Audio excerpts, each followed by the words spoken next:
It may help you feel better without giving up the progress you may have made with your current antidepressant. Rexulti is not for everyone. Call your doctor about unusual changes in behavior, worsening depression, or thoughts of suicide.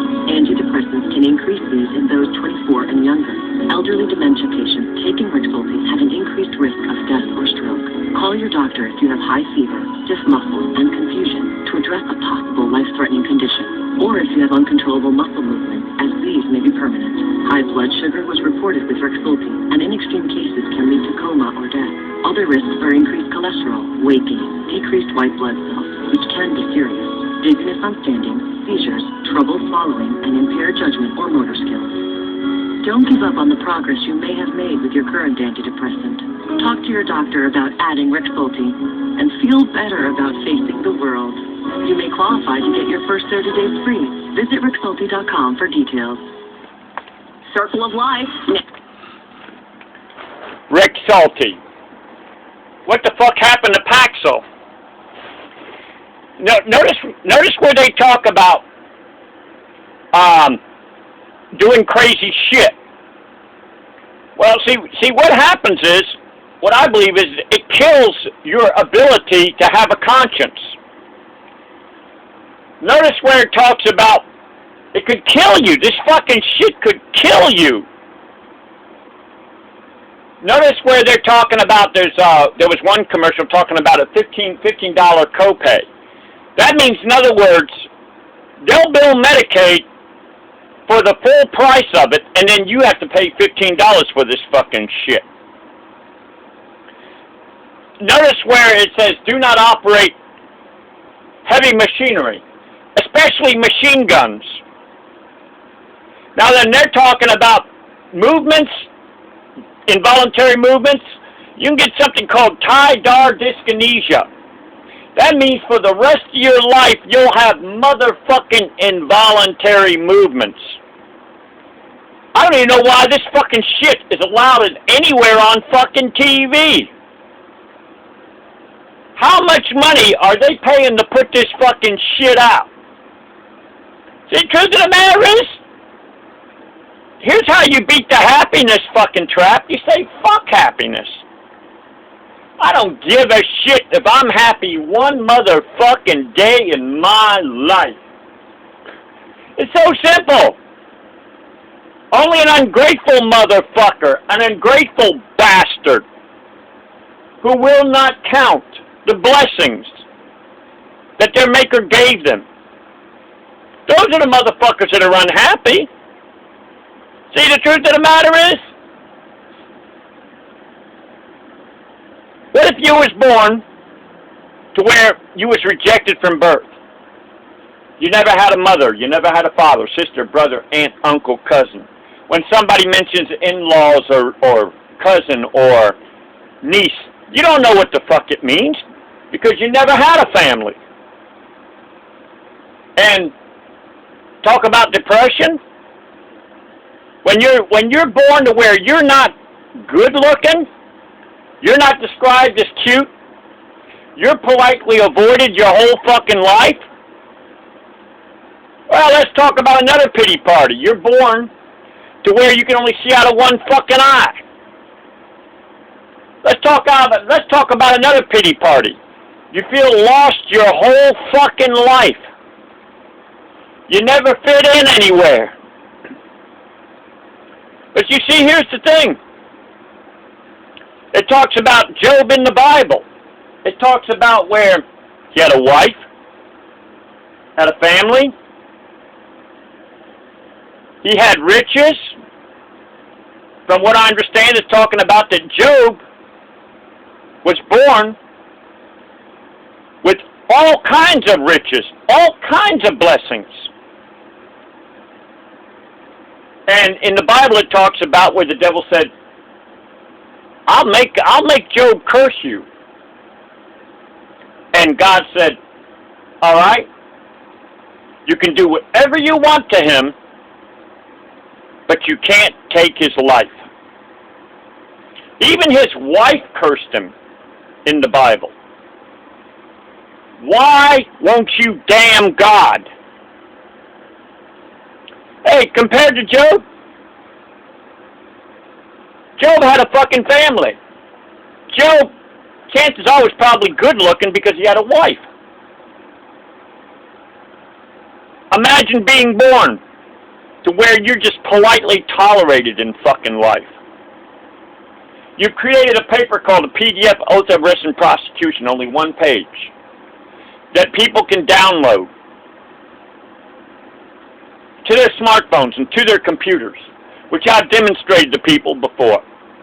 You would think you would have gone around the world, that is designed to protect people all over the world. I put Deuteronomy 19:18 through 19 of the Bible at the very most important sentence at the top of this paper. It's only one fucking page. It is designed to protect Americans. But so far, I haven't made the fucking news. So, you see, the thing is if you, all depression is that your expectations weren't met. But if you live your life in a manner of where you try to run your life on not being disappointed and no expectations. So that means when you meet somebody and you talk with them, you don't have in the back of your mind, let's see, he's good for a good 15-minute conversation, and then I'll get 15 or 20 bucks out of him. I'll make up a lie. I'll make up an excuse or something like that. I'll make up an emergency so I can get this money. And I believe in the past I have confused people because I can carry on a conversation, a deep conversation, for a long time and never ask anything from anybody. Because I'm not expecting anything from anybody. I'm not disappointed. And for all I know, these people that have done crazy shit, Columbine, school, these people, there was an Uber driver that all of a sudden went around shooting people, and I am not for violence in any way whatsoever.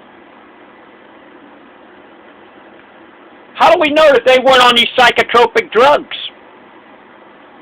See, my psychotropic drug is, I do a set of exercises, and I'm 65 years old, Jimbikeman. As of May 13th, 2016, I got up on a desk, put my toes on a desk, and put my fist on the floor, and I did 18 hard knuckle push-ups. And I at 65 years old, I've got chest muscles. And I no fucking flab. I've got a six-pack. I ain't got no flab. I've got biceps. I got triceps. I've got the body of a 20-year-old right now. But you see, here's the thing. You think you're fucking depressed? I'll give you a safe, natural antidepressant right now that'll make you glad. Go on the internet. Type in birth defects. Then see how fucking bad you got it. Go on the internet. Type in where this guy lost his fucking face because of an electrical accident. What about that lady that lost her face where a chimpanzee ripped her face off? Okay? What about that girl that was in Georgia? She caught a flesh-eating disease. She had arms and legs, and ain't there no more. Let's talk about Jason Becker, a truly gifted guitarist. He created a cassette called Perpetual Burn. He got something that's called Lou Gehrig's disease. I think it's arteriosclerosis or whatever the hell it is. He can't even fucking lift one finger. And yet he continues. It's a mystery. I don't know how. I pray to God.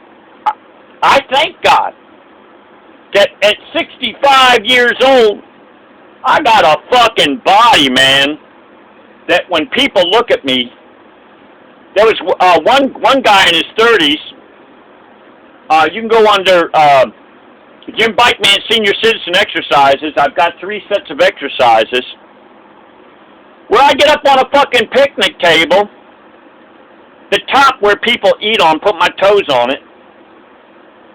I put my fist on the ground and I knock out 16 push-ups. I tried to do 18. So this thing about depression, think of how many people. Oh, it's Friday night, Friday the 13th. Oh, I'm going to go out and I'm going to go get me some liquid courage, man. I'm going to go down there and find my local drug dealer, and I'm going to get me a fucking hit of fucking marijuana. I'm going to go, do something. I'm going to chase a happiness fucking drug. I don't do that fucking shit, man. See, the thing is the word happiness should have never, ever been invented. Personal satisfaction is a much more accurate word, because that means, like right now, I practice guitar. I'm not going to say I'm the best guitarist, but I'll tell you what, I practice continually. That's my drug of choice. My guitar, that's my drug of choice. You can go under Jimbikeman promo, Jimbikeman knuckle busting in YouTube, and Jimbikeman attempts to do Hotel California, which was a very challenging song for me to figure out. And you can see where I'm not doing the best, but I'm doing it.